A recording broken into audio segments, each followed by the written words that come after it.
At first, I could scarcely process what I heard. Across the table in the quaint cafe, my partner toyed nervously with her spoon, swirling her latte. Then, she dropped a bombshell. She was setting off on a 2-week journey of self-discovery with her former lover. My stomach twisted, and I prayed I'd misheard.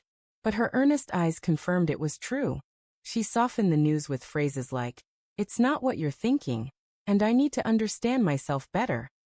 Yet, all I felt was a sharp pang of betrayal. When I asked why her ex was necessary for such a personal voyage, she said he was a vital part of her past, someone who truly knew her, and this trip was about finding peace with that history. Her words sounded rehearsed, as if crafted to ease my doubts. My hands shook, not with anger, but with the dawning truth that our connection was no longer solid.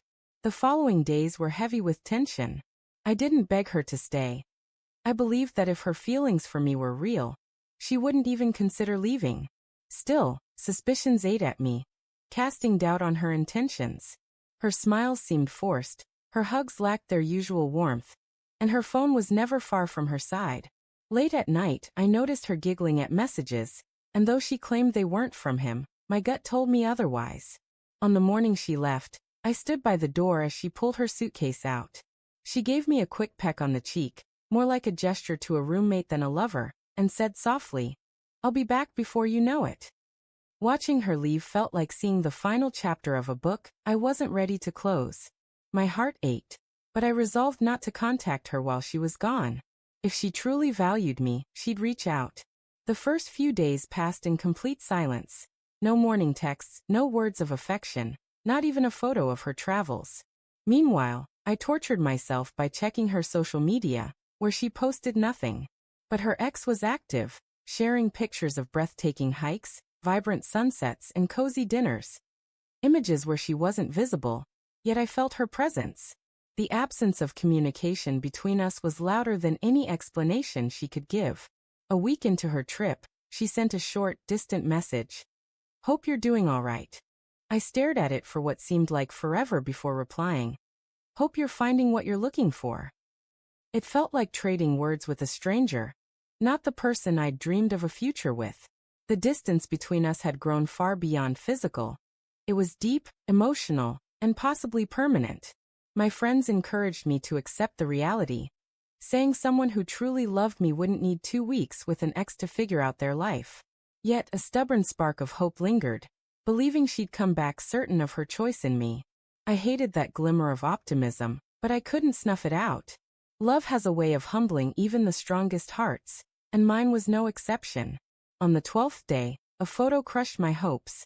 Her ex posted a picture of them by the ocean, and though she wasn't tagged, her reflection shone in his sunglasses. That fleeting image was enough to knot my stomach with the pain of betrayal. I didn't text her or demand answers. Instead, I started packing her belongings into boxes, each item a silent acceptance of our end.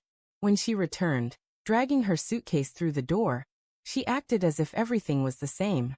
She hugged me like she'd just come back from a short workday, saying brightly, "You won't believe how much I learned about myself on this trip." I didn't hug her back. Instead, I pointed to the boxes stacked in the corner. Her smile wavered, and for the first time, doubt crossed her face.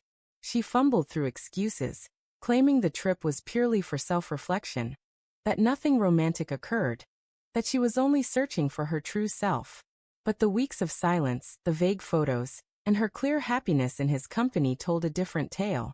I told her I hoped she'd found what she was looking for, because our relationship was finished. Her face fell, tears welling as she grabbed for my hand, begging for another chance.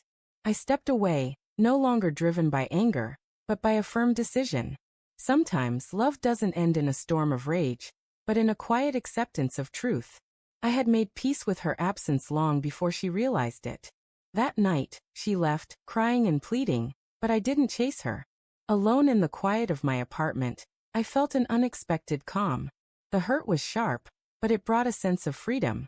No more doubts, no more waiting, no more lies. She had chosen her path, and now I was choosing mine. In the days that followed, a burden lifted. Friends visited to offer comfort, but I needed little. I had faced the worst, watching her leave with her suitcase. Now I was ready to heal, to rebuild, and to rediscover myself. And this time, I wouldn't need anyone from my past to guide me.